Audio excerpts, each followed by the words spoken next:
Good evening. I'd like to call the Community Redevelopment Agency regular meeting, February 11th, 2025 at 5:30 to order. City Attorney, do we have a quorum? Thank you, City Attorney. And now can you please take a moment of silence with me?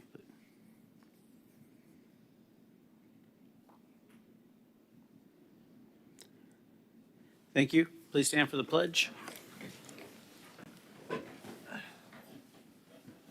Pledge allegiance to the flag of the United States of America and to the republic for which it stands, one nation, under God, indivisible, with liberty and justice for all. Thank you very much, everybody. Member Nelson, could you assist me with the minutes? We have no minutes. We don't? It says approval of minutes. I think you want to have the clerk read the rules. Oh, I'm sorry. City Clerk. Individuals wishing to speak on agenda items must complete a sign-up card prior to the item being introduced. Sign-up cards are available on the table. Individuals wishing to speak on non-agenda items may do so under petitions and requests.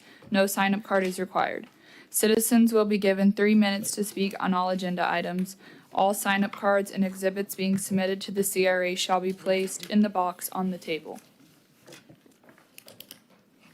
Thank you, City Clerk.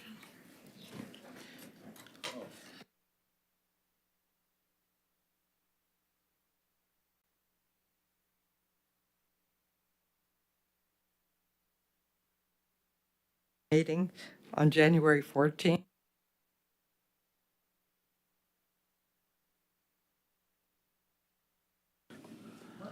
We were having an issue with their mic system. It looks like it rebooted. So I have a motion from Member Nelson. I have a second from Vice Mayor Cole. Any discussion? All those in favor say aye. Aye. Any opposed? Motion carries. Thank you very much. Executive Director. Good evening, Chair, Vice Chair. We are on old business, item 7A, which is the FY24 annual accomplishments, and the report of the annual accomplishments are in your packet for your review and consideration. It's information only, and Sue's here to answer any questions that you may have, but we don't have a presentation for you. Thank you, Executive Director. Members, any discussion? Well, that seemed pretty easy. Executive Director? On to 8A, which is the FDOT CRA speed study. At the August 24th, 2024 CRA meeting, there was discussions regarding a speed study, and the consensus of the board was to request a speed study of US 1 in the community redevelopment area. District 5, staff contacted the Assistant District Traffic Operations Engineer, District 5 with FDOT, in order to speed study for US 1 within the CRA of Titusville. The report has been received. It's attached for your consideration. While the speed data could support an increase in the speed limit, the side street and driveway frequency, pedestrian activity, and density of the development would not support an increase of the posted speed. Based on FDOT's CRA speed study data collected, crash history, engineering judgment, existing roadway conditions, adjacent land uses, field observations, and the current context of the classification of the segment, it's recommended that the current 40 and 30 mile an hour speed be retained throughout the US 1 study segment. There's also a recommendation for an additional 30 mile an hour sign to be installed on the east side of the southbound US south of Maine. Staff placed that request to FDOT for the installation of the additional 30 mile an hour sign. Should you have any questions or discussions, this is, again, information for you, and staff's here to act on any direction that you may have for us. Thank you, Executive Director. Member Nelson? So, to me, the downtown area is a problem area.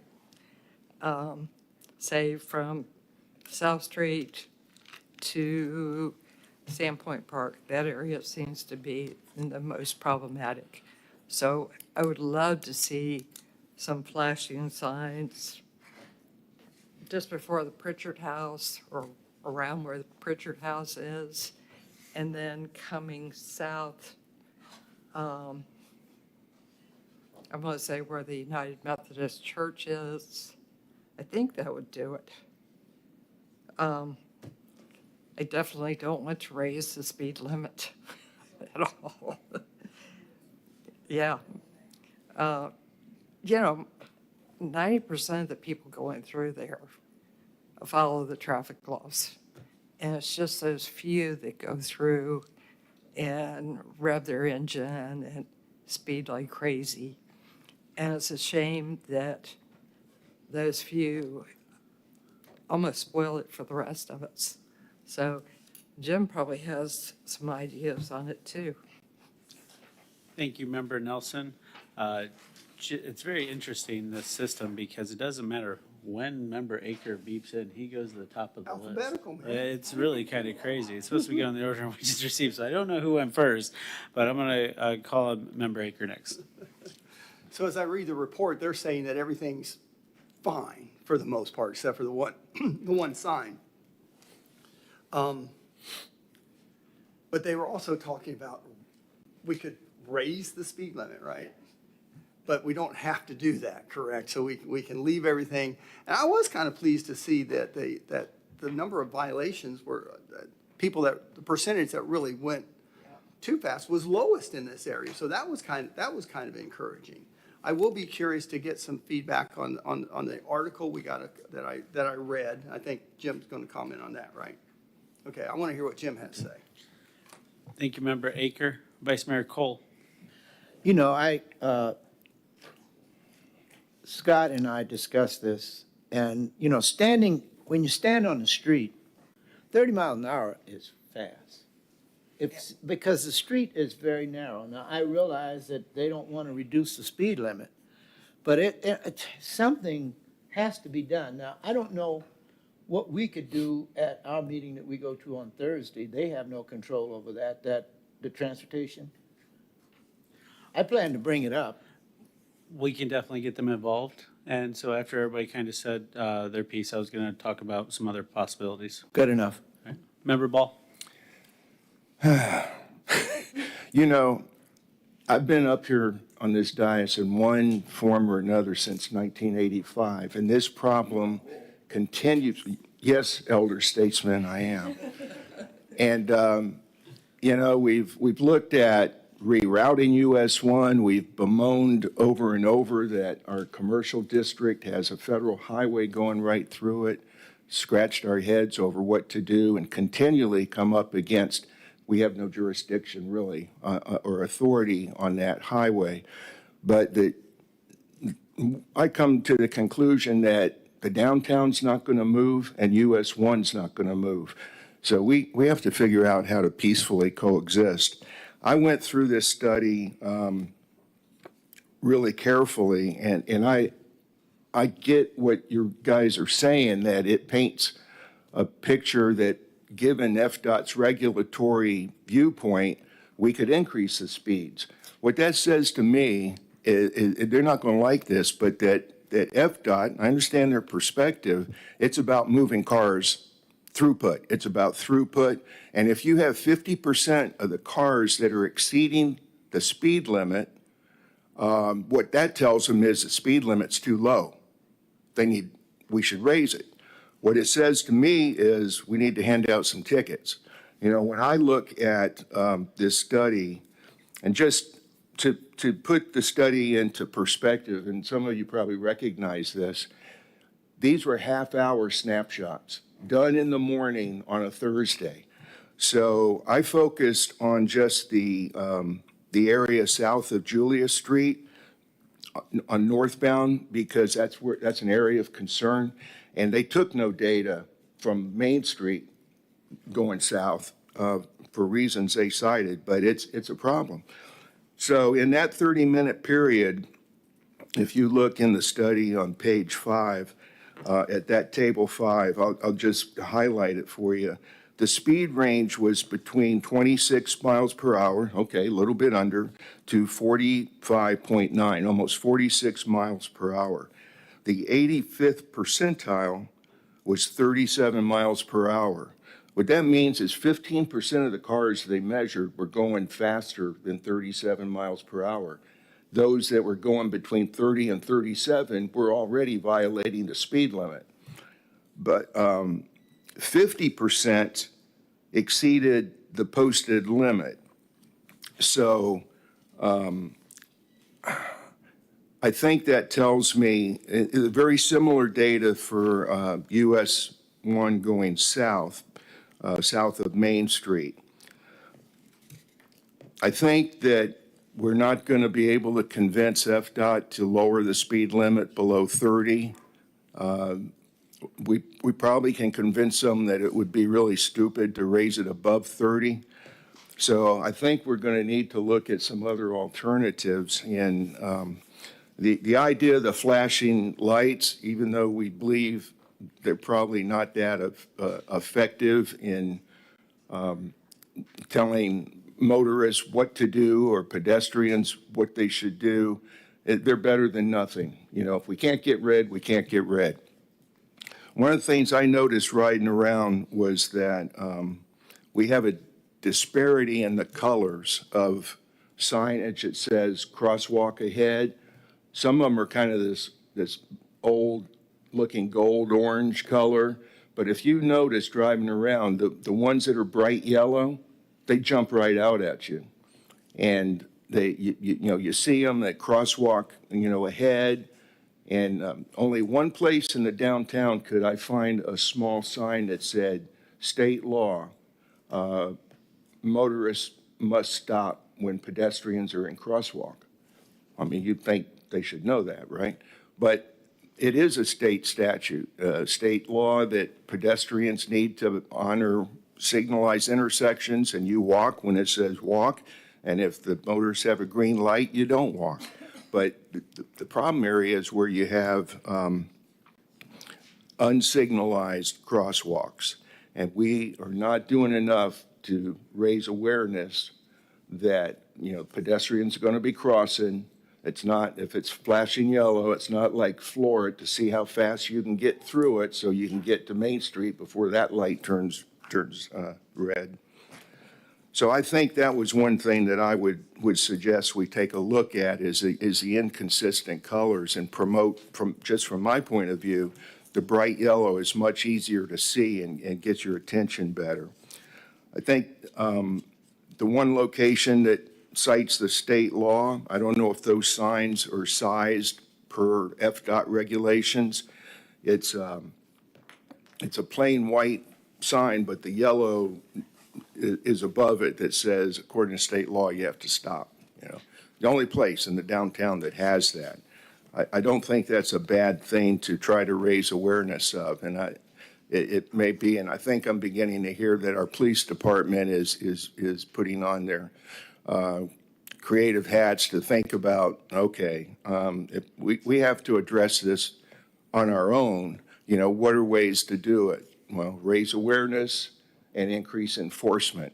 And if enough people get warnings or ticketed for exceeding the speed limit, then it may begin to dawn on people that you got to pay attention to what your speed is in downtown Titusville.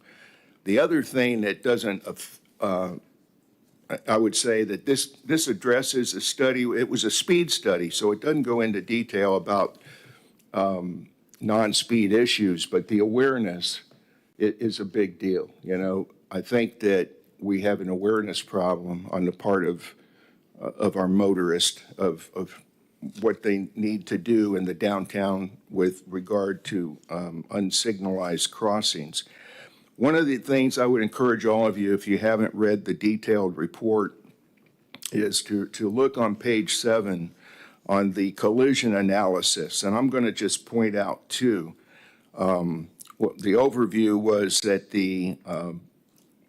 there were 144 crashes in this study area between November 2021 and October 2024. 144. If you do the math on that, and I don't know what the actual distribution was, but the math is that's an average of four a month, which means one a week. That's what the data says. If you look at those crashes that were identified on page 7, where speed was noted to be higher than the posted speed limit, there were 8. And those crashes occurred as described below.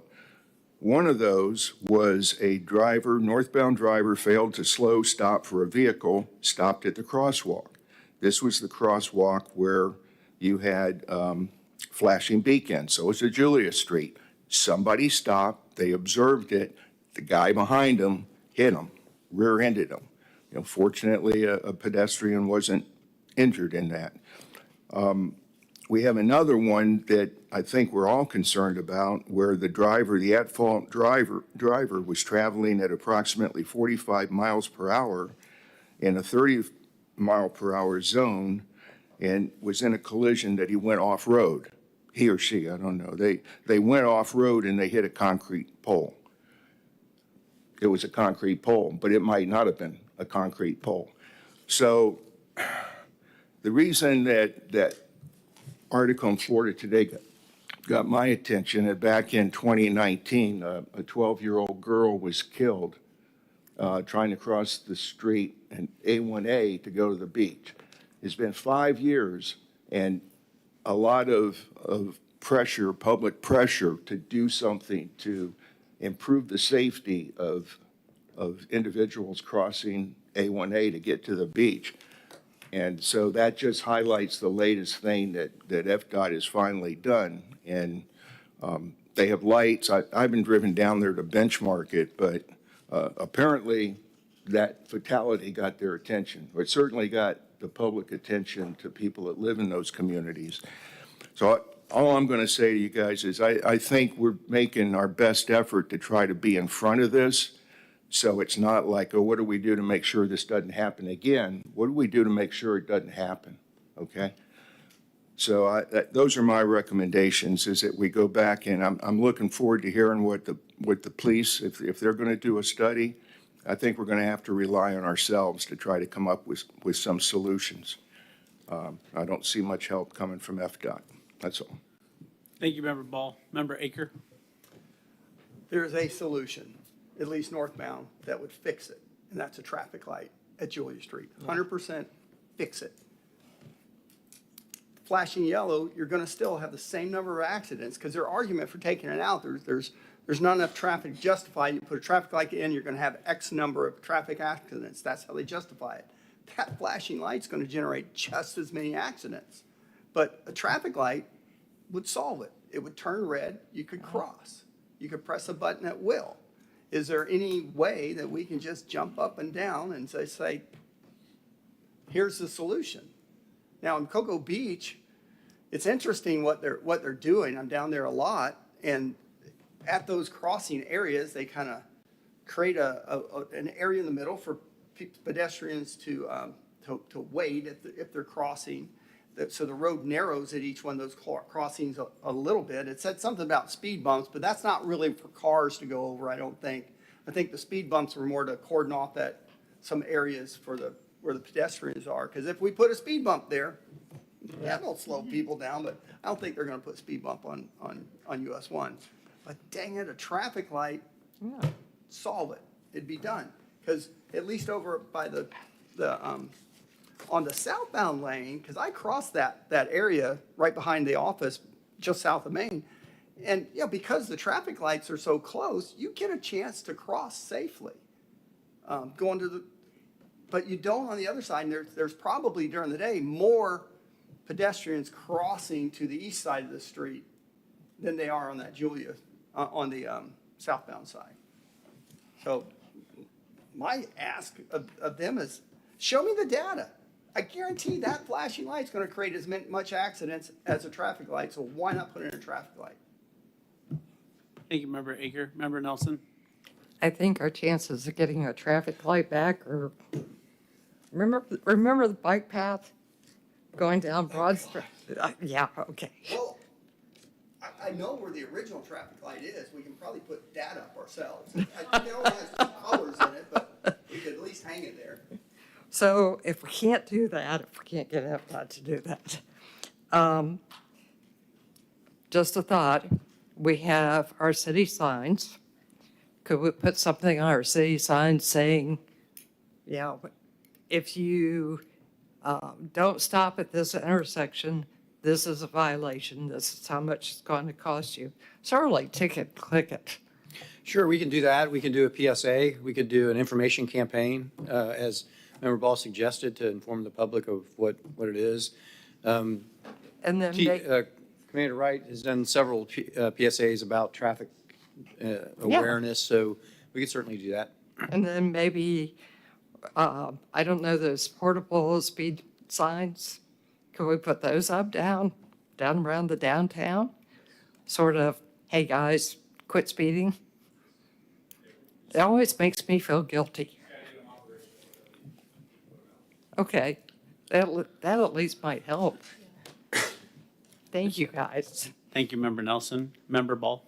Just one other thought about the flashing lights or some sort of heightened awareness at a unsignalized crossing is driving around. I'm worried about city employees too. That the city hall right out here at northbound at Pine, I guess it is, on the corner, and we're going to have an increasing number of people, not just city employees, but after hours that use the lot, you know, or and that.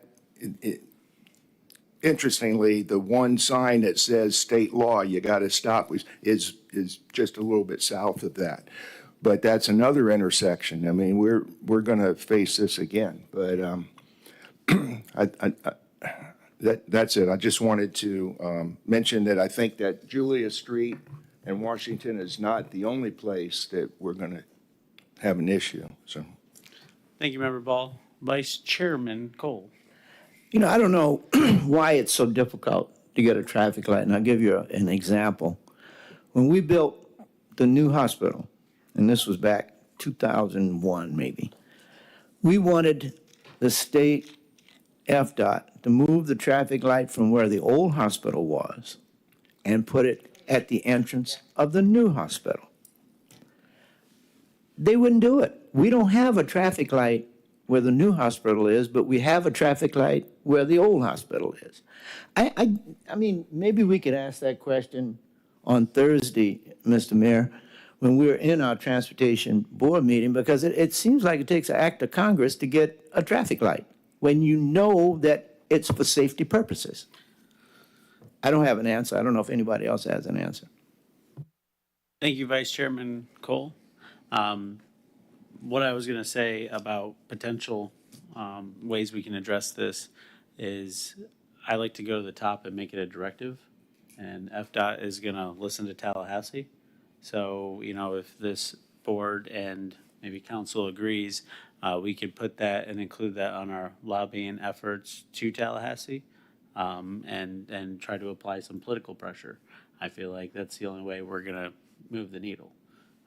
So please consider that. I also be happy to help do a public service announcement, and I don't know if the CRA would be able to use any CRA funds to do any advertising for the public service announcement. I don't know if that meets within the criteria, but we could use that to boost out that public service announcement just to get the word out there. So we're tackling it from our end, but at the end of the day, I think we need to go to the top and make it a directive.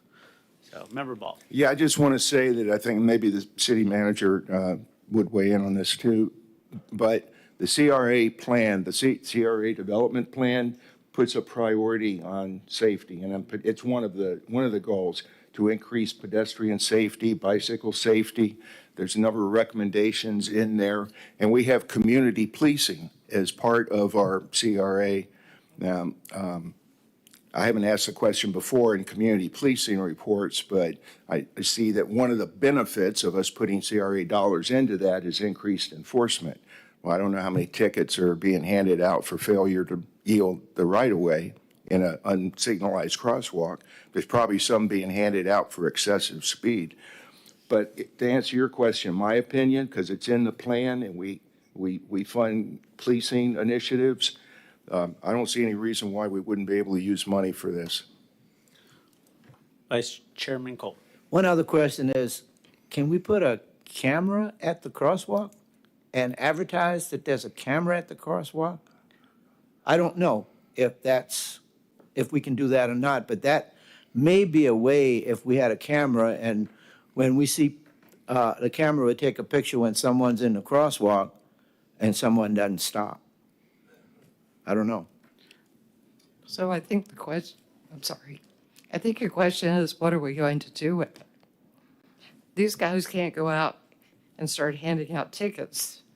I would not think so. I would hope not so. Because who's driving? How do we know who's driving?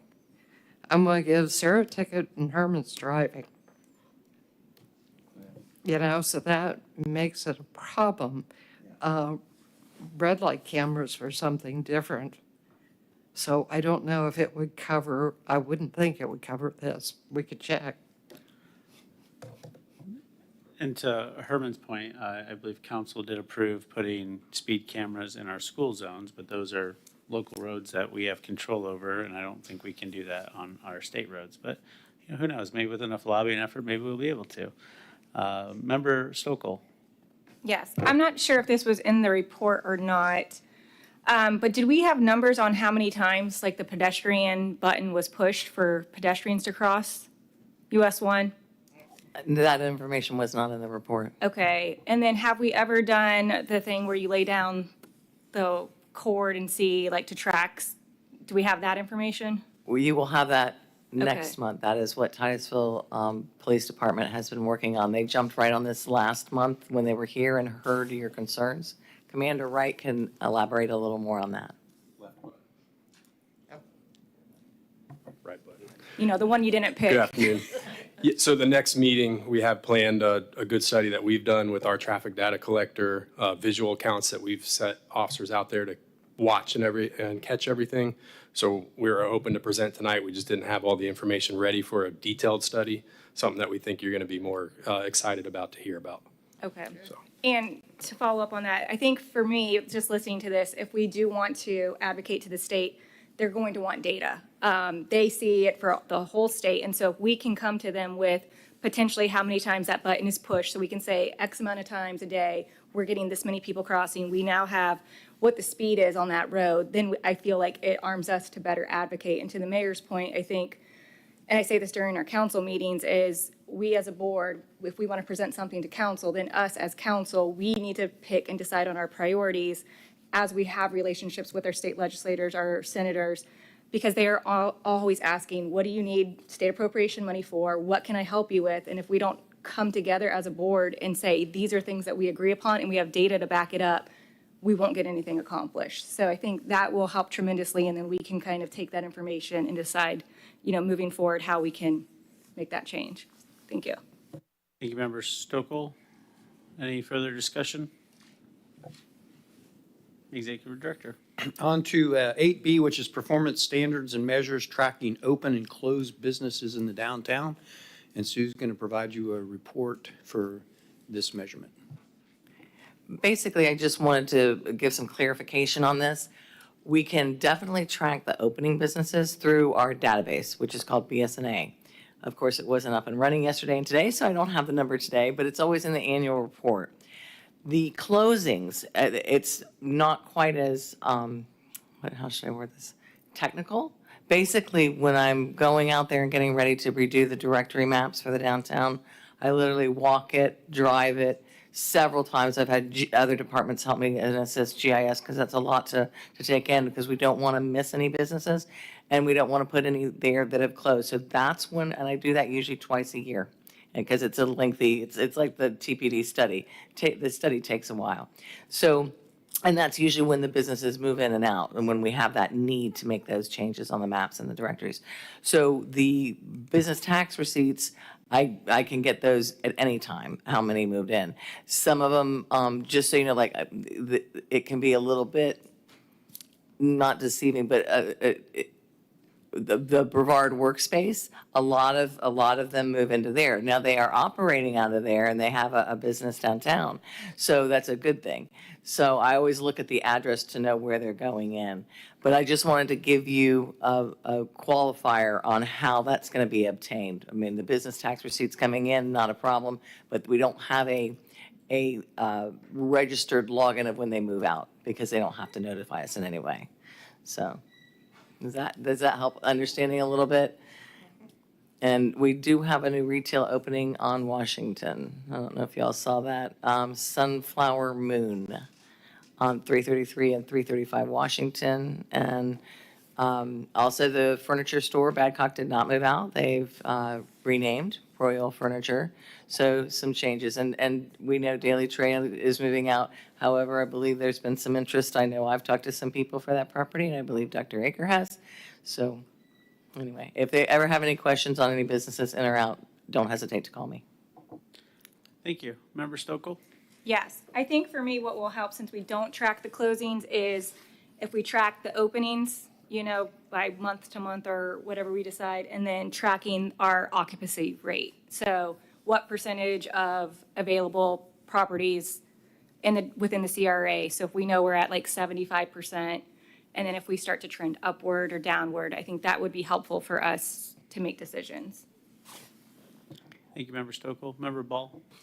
I just wanted to comment on Royal's Furniture, because that's really a success story. I mean, it speaks to the perseverance and the resiliency of downtown retail business, that they found out on short notice. This was the former Badcock. And they found out on very short notice that Badcock was going out of business, all Badcock stores. And they had to scramble to try to get inventory out and all that kind of stuff. Well, instead of folding up and leaving, they found a way to partner or get in with a new set of companies. And so I'm just really delighted. I know Sue mentioned it, that Royal's Furniture is back in business, and we should be applauding that. Thank you. Thank you, Member Ball. Executive Director? Your petitions and requests. Any petitions and requests?